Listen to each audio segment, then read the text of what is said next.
حضرت محمد مصطفیٰ صلی اللہ علیہ وآلہ وسلم کی زندگی نے صرف مسلمانوں کو نہیں بلکہ دیگر مذاہب کے افراد کو بھی متاثر کیا، یہاں تک کہ آپ کے دشمن بھی آپ کے مداحوں میں تھے۔ ایسا اس لیے تھا کہ آپ ہر شخص کے ساتھ حسن اخلاق سے کام لیتے۔ آپ کا خود ارشاد ہے کہ تم میں سب سے بہتر وہ ہے جو اخلاق کے اعتبار سے سب سے اچھا ہو۔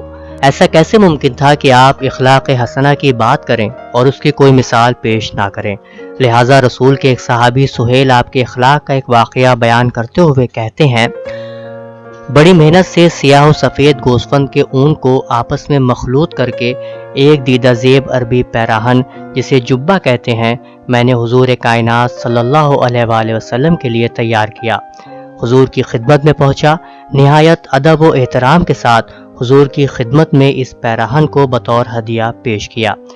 حضور نے اپنے ہاتھوں میں لیا اور دیدہ تحسین سے دیکھا ہی نہیں، بہت تعریف بھی کی اور پوچھا، سہیل تم نے خود سلائی کی ہے؟ جی سرکار، اپنے ہاتھوں سے آپ کے لیے سی کر لایا ہوں۔ سفید و سیاہ رنگ کا حسین امتزاج یوں ہی نہیں ہے، بہت محنت کی ہے تاکہ موجودہ شکل میں ڈھل آئے۔ حضور نے اس پر ہاتھ پھیرتے ہوئے کہا، بہت ہی اچھا سلا سہیل، لاجواب، کیا کہنے، مجھے پسند آیا۔ یہ کہہ کر حضور نے ایک طرف رکھا ہی تھا کہ سہیل کے بقول ایک اعرابی آیا اور حضور کے ہاتھ میں دیدہ زیب پیراہن دیکھ کر اس نے کہا، یا رسول اللہ بڑا اچھا پیراہن ہے، اسے مجھے دے دیجئے۔ آپ نے فوراً ہی اس کے حوالے کر دیا اور وہ دعائیں دیتا ہوا چلا گیا۔ صرف عطا ہی نہیں بلکہ رسول خدا نے غیروں کی خدمت خود انجام دے کر ان سے اپنے کردار کا کلمہ پڑھوایا۔ ابو قتادہ انصاری کہتے ہیں، حاکم ملک حبش جسے آج ایتھوپیا کے نام سے جانتے ہیں کی طرف سے ایک وفد یعنی ڈیلیگیشن آیا تو حضور کائنات صلی اللہ علیہ وآلہ وسلم خود اس کے استقبال کے لیے گئے اور خود ہی ان کی خدمت انجام دینے لگے۔ اصحاب کرام نے کہا، حضور آپ رہنے دیں، ہم ان کی ویسے ہی خدمت انجام دیں گے جیسے آپ کہیں گے، لیکن آپ بیٹھ جائیں، آپ کا اس طرح خدمت انجام دینا اچھا نہیں لگتا۔ آپ نے جواب دیا، یہ وہ لوگ ہیں جنہوں نے حبشہ میں پناہ لینے والے ابتدائی زمانے کے مسلمانوں کی خدمت کی تھی۔ میں چاہتا ہوں بنفس نفیس ان کی خدمت کروں تاکہ ان کی محبتوں کا کچھ حق ادا ہو سکے۔ حضرت محمد مصطفیٰ صلی اللہ علیہ وآلہ وسلم نے مذہب، ذات، رنگ و نسل سے اوپر اٹھ کر لوگوں کے ساتھ نیکی کی اور اس کا حکم بھی دیا۔ آپ نے ایک صحابی سے فرمایا، اے ابو ایوب، کیا میں تمہیں ایسا صدقہ نہ بتاؤں جو خدا اور اس کے رسول کو خوش کرے؟ پھر آپ نے فرمایا، آدمیوں کی اصلاح کرو جس وقت ان میں فساد پڑ جائے اور ان کو ملاؤ جب وہ متفرق ہو جائیں۔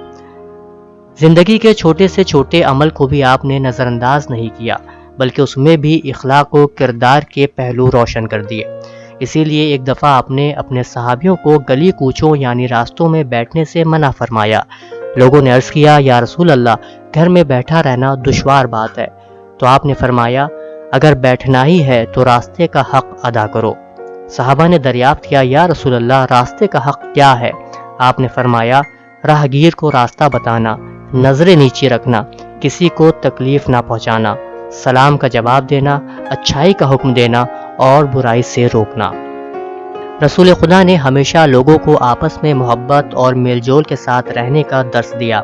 اسی لیے 12 ربیع الاول جس دن اہل سنت حضرات آپ کے ولادت کا جشن مناتے ہیں اور 17 ربیع الاول جس دن اہل شیعہ آپ کی آمد پر محفل سجاتے ہیں، اس پورے ہفتے کو ہفتہ وحدت قرار دیا گیا۔ امام خمینی رحمۃ اللہ علیہ نے 27 نومبر 1981 کو آیت اللہ منتظری کی تجویز پر ان دو تاریخوں کے درمیانی فاصلے کو ہفتہ وحدت کا نام دیا تھا۔